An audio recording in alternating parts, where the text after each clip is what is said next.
हाय bran good morning नमस्कार जय जगन्नाथ एवं सागे सागे उठुची आसिक साढ़े सागे सागे बोले 8टा उठिलुणी पाहांतिया उठी पड़ा मोसीबास ता गोड़ बिंधुला ताको मालिश कली पुणी आसे शोला मुझे आउट शो पड़ी आए उठुचु माप सब किसी कम है घर ओला गाधा गाधा है किसी है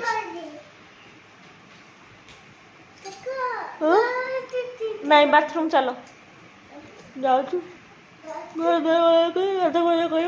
खुआबी केते काम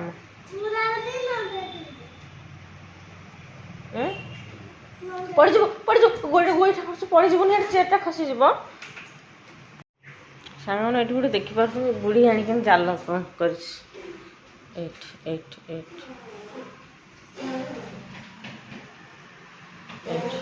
देख यहीटा आ गोटे ये गोटे लंबी थी मुझे हाथ में काढ़ीदेली यहाँ गोटे ये गोटे तैयारी कर जाल ऊपर को मैंने कौन कह सांग मैंने देखु आम घर अवस्था कौन और सकाल जो दिन शीघ्र न उठु पुणी काली राति डेरी की आसलु 12टा हो गला 11:30 पाखापाखि एपटा तो छाड़ एपटा कि पकई एरा सब एरा एपट घर एपटे लुगा गुड़ा सफा गधा चौदा चौदी करी एपटे खट तल जहाँ बोपा माँ मुंड खराब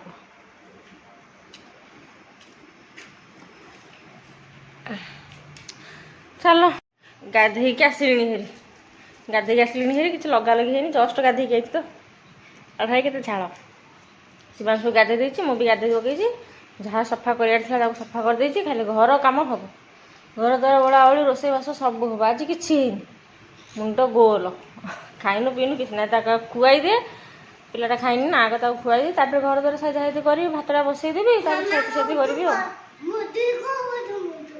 ये गोटे लिची धरिकी से पीऊँची ता सार्टर बटम दिखाई तलू गई गेट खोल अफिस् जी बोली सार्टर बटम दिखाई मानने ये तर तर पाहा 4:30 उठी खाली कांदिला कहला मो गोड़ बिंधुची मो गोड़ बिंधुची काली जो ऊपर जो चढ़ला पुणी तलक खसला से गोटा कौन फास्ट टाइम से खेलला ना से तो गोड़टा कौन मुझे तार तेल मालिश कली पाहांतियार अध घंटे पाखापाखि तेल मालिश कलापर घंटा पर जा शोला 6:30 बेलू टे शोला जेहेतु 4:30 उठे मुझे शोला बेलू 1:30 है आउ थे आखि लगी जा पड़ी 8टा 8:30 है उठला बेलू गाधा बाध करके आउची मापिले घर कम हम चलो भात आग बस ये रोसेबास करने चलि मुझे घर तो सफासफी पछरे करी आग भात डाली टी बसई दिया सादा सीधा रोसे भात डाली ही केवल हम आउ कि नहीं सांग मैंने केवल आज भात डाली आउ कि करी आलू भी सरी घर आलू आसो सन्ध्या तो आने तेणु आज भात डाली शिवांश खाइब आ दही आंब जहाँ अच्छी सब अलग जिन मिसे खाइब ये मुझे रोसे बसौची बासन कुसन ये कर मो पु आसुची कहूँ मामा चॉकलेट गुड़ थोड़ी कहलु मामा चॉकलेट गुड़ थोड़ी कहलु मामा चॉकलेट दिए शुणु सब ता कथा तर तर किसी कम कर ना जिते बड़े आखि सामने थी जिनटा कि देखा जाऊन पाऊन ता चारिपटे बुझ कि तुमको देखले भी मिल न आराम कम कर माने से मिल गोटे कमटा तो डेरी हो तरतर है रोषेबास कर कि किसी गोटे कम कर कमटा कि शीघ्र सरीज डेरी है बहुत डेरी होगा सी आहरी डेरी हम कौन करमती हुए आ कौन बेले बेले ये चढ़ई गुड़ाक बोधे पिला जन्म कर कौन कि जानी छोट छोट छुआ हो कौन खाली चिंज चिंज होती खोली काली आड़ भाव देखे बोली देखा अच्छा कि ना कि से ही निजे बोसती अलग टाइप साउंड हो चिंज चिंज छोट छोट चढ़ई जमी बोबाती से टाइप साउंड होपर आउ सब तलिया पड़ू मुझे सफासफी कर सारे करके ही जा रोसेबास बसाए राति सफा करे सका पुणी आदि सफा करे कौन करमती हम से तो जाऊना तो रही आमी चढ़ी भी होनी अच्छा था चढ़े दुटा सहारा पाई अच्छा था चिमी लगा होनी से चिमी लगा होनी चिमी आम ये घर भड़ा नेला दिन ठार चिमी लगौ ही ना ଚିନୁ ଚିମିଟା ବିଲକୁଲ ଆମର ଲଗାଏନି, ଗୋଟେ ଥର ବି ମୁଁ ଲଗେଇନି, କେବେ ବି ଲଗେଇନି। କାହିଁକିନା ମୁଁ ଯେତେବେଳେ ଜାଣିଛି ନା ଚଢ଼େଇ ଗୁଡ଼ା ରହିଛନ୍ତି ବୋଲି, ତେଣୁ ଦେଖିଲୁ ଯେତେବେଳେ ଚାହିଁଲୁ ଆଉ ମନକୁ ଆସିଲାନି ଯେ ନାଇଁ ତାଙ୍କୁ ତଡ଼ିକି ଚିମିଟା ଲଗେଇବୁ ବୋଲି। ମାନେ ଏମିତି କହିଛୁ ଯେ ନାଇଁ ଯାହା ଚଢ଼େଇ, କିନ୍ତୁ କେବେ ତାଙ୍କୁ ବାହାର କରିନୁ, ପଥର ଦିଆହେଇନି, ସେମିତି ଅଛି ଖୋଲାରେ ରହୁଛନ୍ତି ଆରାମରେ ଆଉ। ବେଳେବେଳେ ମୁଁ ଦେଉଛି, ପାଣି ଦେଉଛି, ଆଉ ଖାଦ୍ୟ ଦେଉଛି। ଏବେ ଟିକେ ଚଢ଼େଇ ମାନେ ସକାଳୁ ସକାଳୁ ଟିକେ ପଳାଉଛନ୍ତି ସିଆଡ଼େ, ଯେହେତୁ ବେଶୀ ଗରମ ହେଉଛି, ସେମାନେ ବୋଧେ ସିଆଡ଼େ କୁଆଡ଼େ ଯାଉଛନ୍ତି, ଆସୁଛନ୍ତି ଦ୍ୱିପହରକୁ ପାଣି ଫାଣି ପିଉଛନ୍ତି ଆଉ, ଶୋଇଥିଲେ ବାଲକୁନିରେ ଆଉ। କୌଣସି ଭଉଣୀମାନେ ଯଦି ଏ ଭିଡ଼ିଓ ଦେଖୁଛନ୍ତି ତାହେଲେ ନିଶ୍ଚିନ୍ତ କମେଣ୍ଟରେ କୁହନ୍ତୁ କ'ଣ ଆପଣମାନଙ୍କ ପୁଅ କି ଝିଅ ଏମିତି ଆପଣମାନଙ୍କ ସାଙ୍ଗରେ କରୁଛନ୍ତି ନା କ'ଣ ଡିଫରେଣ୍ଟ। ଘର କାମ କଲାବେଳକୁ କେମିତି ଲାଗୁଛି, ସେମାନେ ଏମିତି ହଇରାଣ ହରକତ କଲେ କେମିତି ଲାଗୁଛି କହିବେ। ଆପଣଙ୍କ ଫିଲିଙ୍ଗସଟା ମୋ ସହିତ ସେୟାର କରନ୍ତୁ। ମୁଁ ବି ଜାଣିବାକୁ ଚାହୁଁଛି ଯେ ଆପଣମାନଙ୍କ ପୁଅ ଝିଅମାନେ ବି କେମିତି କରୁଛନ୍ତି। ମୋ ପୁଅ ତ ଏମିତି କରୁଛି, ମୁଁ କହୁଛି ମାନେ ହସ ତ ଲାଗୁଛି, ବେଳେବେଳେ ରାଗ ବି ଲାଗୁଛି, ଚିଡ଼ଚିଡ଼ା ଲାଗୁଛି। କାହିଁକିନା ଗୋଟେ ଜିନିଷକୁ ବାରମ୍ବାର ଏତେ ଇରିଟେଟ୍ କରେଇଦେବେ, ତୁମେ ନ ରାଗିଥିଲେ ବି ତୁମେ ରାଗିବାକୁ ବାଧ୍ୟ ହେଇଯିବ ବେଳେବେଳେ। ଆଉ କ'ଣ କରିବା, ଏଇ ଦେଖନ୍ତୁ ମୁଁ ଯୁଆଡ଼େ ଯାଉଛି ସେ ମୋ ପଛେ ପଛେ ହିଁ ଗିରି ବୁଲା, ଝାଡ଼ୁ କରୁଛି ସେ ଆଗେ ହିଁ ସେ ବୁଲିବ, ତା କାମ ସେଇଟା। ଯେତେ ମନା କଲେ ଯାହା ପାଟି କଲେ ସେ ବିଲକୁଲ ଶୁଣିବନି। ସାଙ୍ଗମାନେ କ'ଣ ଭାବୁଛନ୍ତି ଘର ସଫାସଫି କାମଟା ସହଜ କଥା, ପୁଣି ଛୋଟ ପିଲା ସାଙ୍ଗରେ।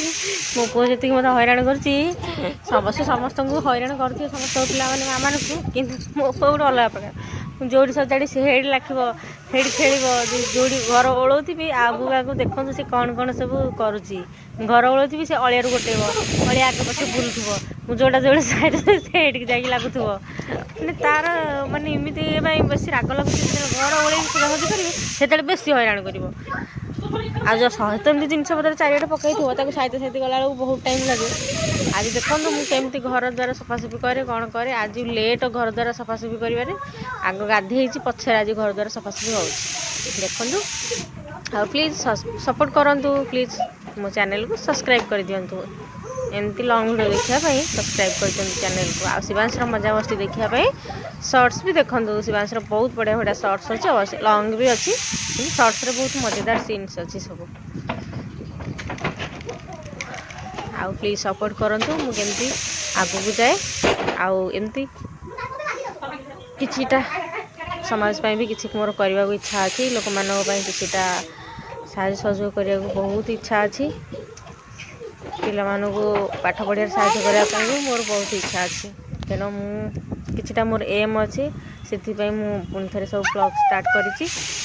ଦେଖାଯାଉ ଭଗବାନଙ୍କର ଆଶୀର୍ବାଦ, ଆପଣମାନଙ୍କର ସପୋର୍ଟରେ ଯେ ହେଇପାରୁଛି କି ନାହିଁ ମୁଁ ଜାଣିନି, କିନ୍ତୁ ମୋର ଚେଷ୍ଟା ଜାରି ରହିଛି।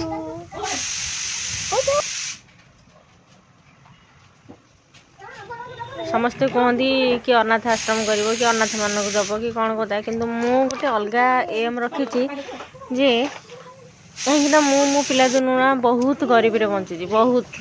ଯେହେତୁ ମୁଁ ଚାଷୀ ଘର ଝିଅ, ଆମ ଚାଷ କାମ ହୁଏ। ଏବେ ତ ଜାଣିଥିବେ, ଏବେ କେତେ ବର୍ଷ ହେଲାଣି ଚାଷରେ କିଛି ବି ଉନ୍ନତି ନାହିଁ। କାହିଁକିନା ବାପାଙ୍କ ଦେହ ଖରାପ, ମୋ ଜେଜେବାପା ବି ଚାଲିଗଲେ, ଆଉ ତେଣୁ ସେଥିପାଇଁ ବହୁତ ହଇରାଣ। ତେଣୁ ଆମେ ପାଠ ବି ବହୁତ କଷ୍ଟରେ ପଢ଼ିଛୁ। ମୋ ଭାଇ ଭଉଣୀ ପାଠ ବହୁତ କଷ୍ଟରେ, ଅଳ୍ପ ପାଠ ପଢ଼ିଲେ, ସେମାନେ ଆଉ ପାଠ ପଢ଼ି ପାରିଲେନି, ସକ୍ଷମ ହେଲାନି। ଆଉ ବାପା ମାଆ କର୍ଜରେ ବୁଡ଼ି ଯାଇଛନ୍ତି, ଏବେ ସୁଦ୍ଧା ବି ସେମାନେ କର୍ଜରେ ଅଛନ୍ତି। ଆଉ ଏମିତି ସବୁବେଳେ ସେଇ ଜିନିଷଟା ଦେଖି ମୋ ମାଇଣ୍ଡରେ ସବୁବେଳେ ଅଛି ଯେ ମୁଁ ବି କିଛିଟା ଲୋକମାନଙ୍କୁ ସାହାଯ୍ୟ କରିବି। ଆଜି ଯେମିତି ମୋ ବାପା ମାଆ କଷ୍ଟରେ ପାଉଛନ୍ତି, ସେମିତି କେତେଟା ଲୋକଙ୍କୁ ମୁଁ ସାହାଯ୍ୟ କରିବି, କେତେଟା ପିଲାମାନଙ୍କୁ ମୁଁ ସାହାଯ୍ୟ କରିବି। ମାନେ ମୋ ସକ୍ଷମ ହିସାବରେ ଯଦି ମୋତେ ସେଇ ସକ୍ଷମ ଭଗବାନ ଦେଲେ, ତାହେଲେ ମୁଁ ନିଶ୍ଚୟ ସାହାଯ୍ୟ ସହଯୋଗ କରିବି। କାହିଁକିନା ସମାଜରେ ବଞ୍ଚି ସମାଜ ପାଇଁ କିଛି ନ କରିପାରିବା, ଯଦି ମାନେ ନିଜର ସକ୍ଷମ ଥାଇ ଯଦି କିଛି ନ କରିପାରିବା, ତାହେଲେ ତାଠୁ ବଡ଼ ଅଫସୋସ ଆଉ କିଛି ନଥାଏ। ଏ ସଂସାରରେ ଭଗବାନ ଯଦି ସେତିକି ସକ୍ଷମ ଦେଲେ, ମୁଁ ଠାକୁରଙ୍କ ପାଖରେ ସେତିକି ଗୁହାରି କରିଛି, ଯଦି ସକ୍ଷମ ଦେଲେ ତାହେଲେ ମୋତେ ସେତିକି ସକ୍ଷମ ବି ଦିଅନ୍ତୁ ଯେ ମୁଁ ସେମିତି ସାହାଯ୍ୟ ବି ସମସ୍ତଙ୍କୁ କରିପାରେ। ଯେଉଁଟାକି ମୁଁ ସାହାଯ୍ୟ କରିବା ପାଇଁ ନା ତ ମୋ ମନରେ କେବେ କୋଶ୍ଚିନ୍ ନ ଆସୁ ଯେ ମୁଁ ୟାକୁ କାହିଁକି ସାହାଯ୍ୟ କରିବି ବୋଲି। ଯିଏ ବିପଦରେ ପଡ଼ୁଛି ତାକୁ ହିଁ ମୁଁ ସାହାଯ୍ୟ କରେ। ମୋ ମନ କେମିତି ଡାକେ, ଆଉ ମୁଁ କେମିତି ସାହାଯ୍ୟ